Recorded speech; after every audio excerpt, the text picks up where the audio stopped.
วันนี้วันที่7มีนาคมเราเห็นได้ว่าในพระวรสารตามคำบอกเล่าของท่านนักบุญมัทธิวศิษย์ของนักบุญยอห์นเข้ามาถามพระเยซูคริสต์เจ้าว่าทำไมศิษย์ของท่านยอห์นและฟาริสีได้จำศีลอดอาหารแต่ทำไมศิษย์ของพระเยซูคริสต์เจ้าไม่ทำตามกฎระเบียบที่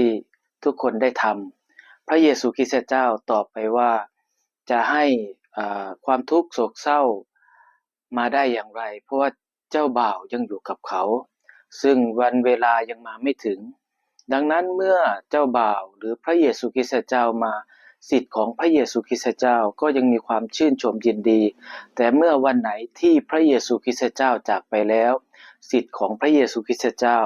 ก็จะจำศีลอดอาหารพีกรรมใช้โทษบาปวันนี้เราเห็นได้ว่าเราเข้าสู่เทศกาลมหาพจน์ซึ่งตลอดระยะเวลา40วันนี้เป็นการเชิญชวนให้กับเราทุกคนนั้นพยายามอดเนื้ออดอาหารและมากไปกว่านั้นอีกพยายามอดกั้นในสิ่งที่เราเคยทำยกตัวอย่างเช่นพยายามอดกั้นหรือว่าห้ามใจของเราในเรื่องการนินทาคนอื่นในเรื่องของการเอาเปรียบคนอื่นในเรื่องของการอิจฉาตาร้อนคนอื่นอยากได้ดีชิงเด่นกับคนอื่นพ่อแม่พี่น้องทุกท่านครับการต่อสู้ภายในจิตใจของเราการพยายามอดที่จะคิดทำร้ายคนอื่นอดที่จะทำให้จิตใจเราเนี่ยมีมลทินเนี่ยในพระวรสารในวันนี้พระเยซูคริสต์เจ้าพยายามเชิญเราทุกคน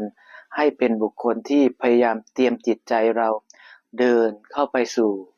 ในเทศกาลมหาพจน์ได้อย่างมั่นคงและมากไปกว่านั้นอีกให้เรานั้นอดและระวังการกระทำของเราในทุกวันตลอดระยะเวลา40วันนี้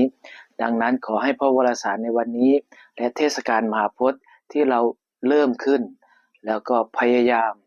บังคับประคองจิตใจเราอดในสิ่งที่เราเคยทำพยายามทำสิ่งที่ดี